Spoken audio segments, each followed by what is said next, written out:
సినిమాలు మనం లెక్కెట్టుకోలేము, అన్ని ఉన్నాయి.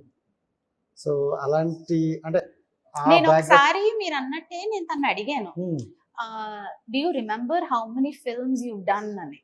తను ఒకసారి చెప్పింది నాతో, since she has very big fan, ఒకసారి entire list of films she ever acted in list చేసి పంపించారంట తనకి.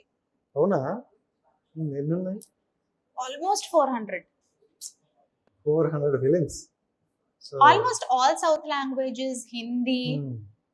అంటే ఆ రోజుల్లో she used to work apparently 3 shifts in a day and all that. అంటే నేను ఒకసారి అడిగాను, అంటే లైక్ ఆ రోజుల్లో మీకు తెలిసి ఈ రోజుల్లో జిమ్స్ అవి అంతేం లేవు అప్పట్లో.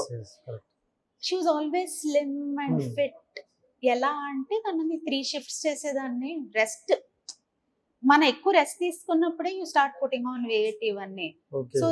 సో అంత మనం పరుగుల్లో ఉన్నప్పుడు పొద్దున 5 నుంచి రాత్రి వరకు తిన్నది అరిగిపోతూ ఉంటుంది. Your active, your running. So అలాగే that's how she maintained. Super super. So అంటే ఆవిడ అంటే 400 ఫిలిమ్స్ చేశారు.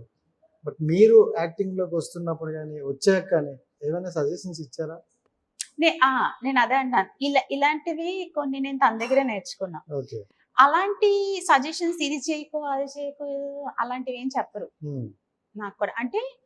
అంటే మా family that way very progressive అండి. అంటే ఏదో మనం చెప్పి డ్రిల్ చేసేస్తే వాళ్ళకి ఏదో ఎక్కిపోతుంది అన్న concept is not there in our family.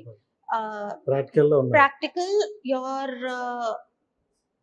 brain should be enough. You are exposed to the world, practical knowledge, you meeting people. ఒకటైతే ఉంది, ఒకసారి నాకు కొంచెం కప్పలు బల్లులు ఏదో కొంచెం భయం నాకు. సో చెన్నైలో ఉన్నప్పుడు వాళ్ళ ఇంట్లో ఆ రోజు కొంచెం వర్షం కురిసి ఫ్రాగ్స్ అవన్నీ కొంచెం వస్తాయి.